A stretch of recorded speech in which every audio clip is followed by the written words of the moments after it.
Hello and welcome to this preview video of what I consider the second significant portion of the poem Beowulf. I think the easiest way to divide it is according to the three battles.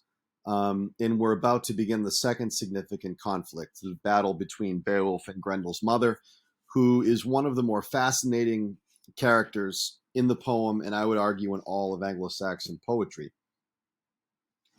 Her villainy, in my view, is a lot more interesting and layered and complicated than the villainy of her son. And so much so that depending on the translation you read and how you read the poem, you might not even define it as villainy. So I just want to offer a few thoughts about this section. Again, if you're one of my students or if you're a student reading this or a first-time reader of the poem, maybe sort of annotate your book according to what we discuss here. And that way, when you go to read the book and maybe listen to it, you're sort of rooted in the text in a way already. So I start class with Nikki Giovanni's poem, Mothers, thinking that's sort of connected to what we're talking about. So the big question here is, what are we going to learn about Grendel's mother? Something you can always ask when you're reading a book and discussing it is, how does the book teach us about its characters?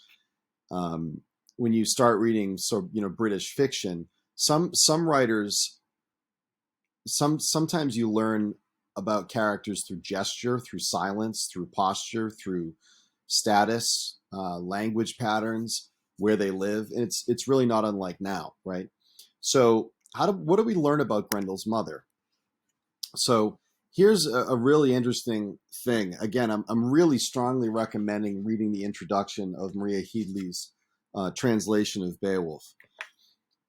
And it really resonates with Emily Wilson's translation of the Odyssey. And they do a lot of podcast work together because these translations are considered often feminist translations. I'm not even sure, and they're not sure, what that exactly means. Here's interesting thing. Something when you dig into Anglo-Saxon poetry, maybe this is the case for all languages, but it's really interesting with a lot of Anglo-Saxon words. They're very fluid in terms of their meaning. So one of the key terms that Grendel's mother is called is aglaik with. With is just the generic word for female or woman. But aglaik with is often translated super negatively. So in other translations, wretch, ogress, hellbride, ugly troll lady. Aglaika is actually an interesting word that, depending on, like if you read Kleber's translation, he translates it as monster. But also, depending on where it appears, it can be warrior or hero. So Maria Hilde says it actually could very easily become awe-inspiring woman. That doesn't mean not scary or even not evil, but the focus is the fact that she inspires awe, not simply that she's a monster. And then just to point out that the word rekka has double meaning. I mentioned this in a previous video. It's just another important word in Anglo-Saxon that generally means wretched and solitary and alone, which usually means evil, often means evil. But according to Tolkien and some others, it can also mean hero. So what she is called, and this is just, we're kind of taking a step back, right? It's important when you read translated work to know that you're really in the hands of the translator, and that Hilde makes Grendel's mother, I would say, morally neutral, if not heroic, by calling her awe-inspiring woman or hero or female hero. And that translators like Chickering and Seamus Heaney make her not morally neutral. They make her evil. And it all has to do with what they think words mean. And I just think that's important to keep in mind. So another thing, we remember that Grendel acted. Grendel's actions, Grendel's wanting to murder the Danes, is rooted on him in his lair, in his swamp home, hearing the sound of celebration in Heorot. And that sound of community reminded him of the community he didn't have, and out of hatred and jealousy, he goes on the attack. Grendel's mother's motives are more interesting and arguably more heroic. If you go to line 1274, it says, And this, you can kind of bracket and annotate this. Now his mother was here, carried on a wave of wrath, crazed with sorrow, looking for someone to slay, someone to pay in pain for her heart's loss. That idea of weregild is sort of part and parcel to why Grendel's mother is acting here. Weregild was not something that women did. So it's similar to, in the Odyssey, that idea of xenia or hospitality. It actually was a male ethic. It wasn't an ethic for women. So arguably part of what the original audience would see here is that her perversity, her evil, is her behaving like a man. Her being a great warrior, but who happens to be a woman. She found the path and made her way to Heorot. Ring-danes were dreaming there, a murdering herd of sleepers, drooling drunk, their feast filling them. They were the cream of the crop, but soon they would be chaff, scythed from swordsmen into skeletons. She was the one to do it. And then later, in 1339, we hear evil intruder, his mother, fueled by fury, a woman seeking vengeance for her son. So that's just a super bluntly stated reality, that the idea of avenging family is part of the core ethic of the moral universe of this poem. Except what we get here is, if a woman is doing it, it's evil. That's clear. So that's part of how we have to think about this. What's your response to that? I would be curious in the comments. And then this, if you go to 1361, this is the sort of Anglo-Saxon version of when you're in a 19th century novel and you're in someone's drawing room for 3 pages getting descriptions of furniture and you're wondering, what the heck am I doing here? But then if you read really closely, the author, really great author, like a Bronte sister or Dickens or someone like that, is working on you, is actually telling you about the character through their furniture. So here we get the same thing, learning about Grendel's mother before meeting Grendel's mother.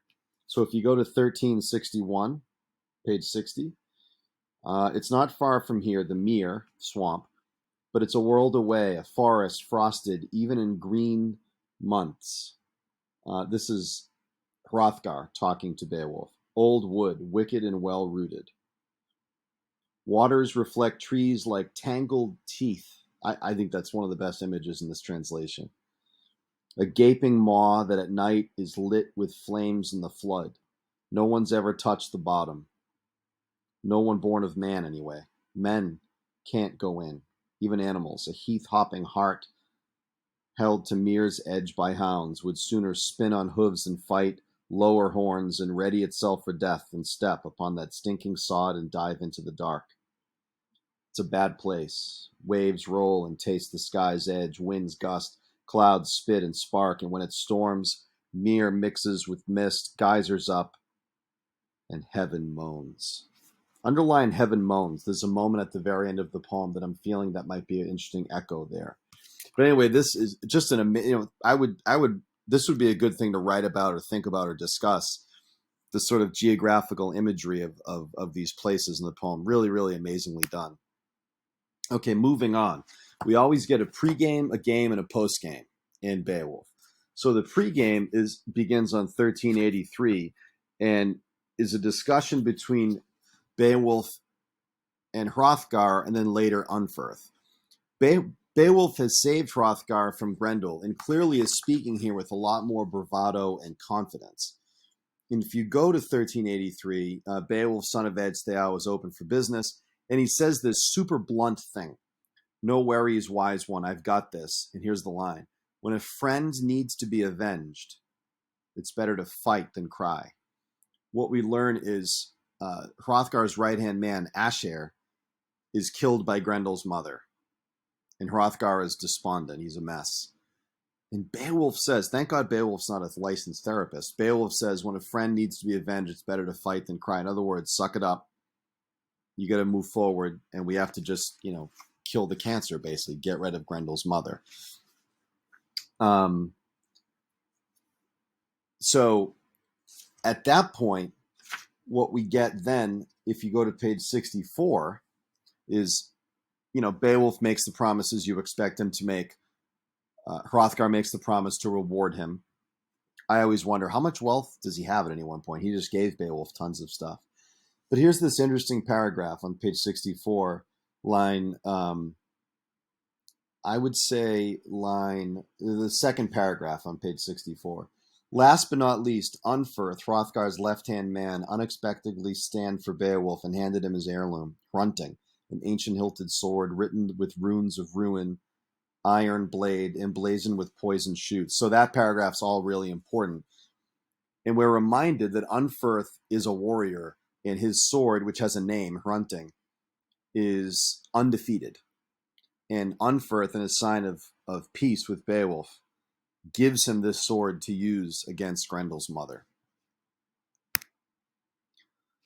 So if you go to 1492, what you get, and I would write this on page 66 down the margin, Beowulf's descent, or the journey to Grendel's mother's lair, or wherever you want. That's the amazing description of this. And I just want to point out, this is the only translation, line 1518, that refers to Grendel's mother as reclusive night queen and the mighty mere wife. Remember, mere wife is the title of the novel that Maria Headley wrote before writing Beowulf, and it's a 21st century retelling of Beowulf. It's brilliant. I want to point out a couple of other things. If you don't want spoilers, watch this after you read it. Line 1532, the poet said, let it shatter in the silt. What ends up happening is Beowulf uses Hrunting, the sword, and it doesn't work. The whole Grendel family is impervious to weapons. And there's a lot of interesting ink spilled on this, maybe because they're connected to Cain, the father of murder weapons. That has made them impervious to the harm of weapons. Not sure. But here's this line, 1532, that I would circle and star and highlight, whatever. He would fight like a man. I don't know. She's a woman and she's pretty formidable. So the battle goes all the way down to line 1631. So I would just think at this point, as a sort of pre-engagement, what do you expect to happen? Like, Beowulf, how Beowulf fights.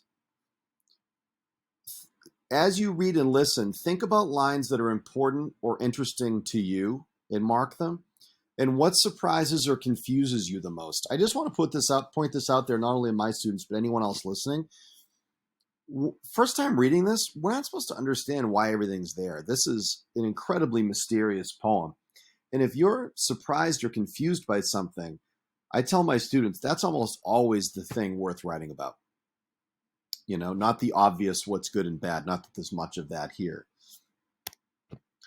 I do want to point out there is a deus ex machina. Beowulf, after finding out that his sword doesn't work, if you go to line 1567, his sword doesn't work and he looks to be in trouble. By the way, this is always a question that comes up, and unfortunately this translation does a pretty confusing job of this. Beowulf does descend into the swamp for most of the day. He's a superhero. He can hold his breath for hours. He gets into a cave where Grendel's mother lives, and it's mentioned in the translation that there's fire. So you should be wondering, how does she have fire underwater? And it's because there's like a little doorway to the cave that keeps the water out. So Beowulf technically is fighting not underwater. So his sword, Hrunting, doesn't work. And then it says 1567. I think the poetry here is amazing. It was enough. I'm sorry. Yeah, 1557. So the second paragraph. He glimpsed it hanging in her hoard, that armory of heirlooms, somebody's birthright. So luckily, the creature he's fighting collects swords. A sword blessed by blood and flood, ancient, dating from the dawn of things, so tremendous, only a hero could heft it. So Beowulf's the only person in the world, how lucky are we, right, to be able to even hold this, though all would envy it. Beowulf gripped the giant's sword at the hilt, then he, the Scyldings' main man, in desperation, not expecting to exist after this night, swung it at his enemy with all his might. Listen to this poetry here. And again, mark this as I read it. It was enough. He cleaved her spine. Those bone rings given by God were bitten through, the house of her head raided, as her hall had been. She bent as though praying, and was spent, sinking to the stones. The sword sweated red, the swordsman regretted nothing. There's a paper to be written, a little reflection or a discussion anyway, to be written about how this translation deals with Grendel's mother's death. Bone rings, these are Grendel's mother's bone rings, God-given. She is ontologically good. Her essence is good, right? Created by God. We're bitten through. The house of her head raided. Really interesting metaphor that her head is connected to be having a home. Her home was raided and the home of her house, her home of her head was raided. And then she bent as though praying. That's fascinating. I don't think that's in the original, but that's a great addition. So this is called a deus ex machina. In ancient Greek theater, when a god would come in and resolve the plot and save the day, the actor playing the god would be sort of brought in by use of sort of a crane or a pulley system. So the Latin phrase for this is God from the machine. Here's God, here's the machine. And now that's code for any time in a movie, show, or book, there's like a coincidence that happens that saves the day at the end. A God from the machine, a sort of saving coincidence. And here, this is definitely a deus ex machina. So Beowulf looks doomed, and he happens to find a sword that only he could hold, and he uses that, and that's the only sword that could have killed Grendel's mother. So what do you make of this? What do you make of the fact that that's how this murder happened? Be an interesting conversation. And then kennings, those compound descriptive terms. There's a brilliant one describing the blood on the sword that kills Grendel's mother. The translation is the sword sweated red. The swordsman regretted nothing. And that's great. Really like blunt, powerful language. The kenning in Anglo-Saxon is Hilde-swat. Swat is just the cognate for sweat, right? Hilde is battle. So blood is referred to battle sweat, which I don't know. I just think that's awesome. And kind of looks like it here, right? What else do you notice? This is a really vivid, amazing passage. What else do you notice here that stands out to you that wasn't addressed in this presentation? There should be a lot of things. It's worth bringing up in a book discussion or a class. I hope these little tidbits help, and good luck with your reading.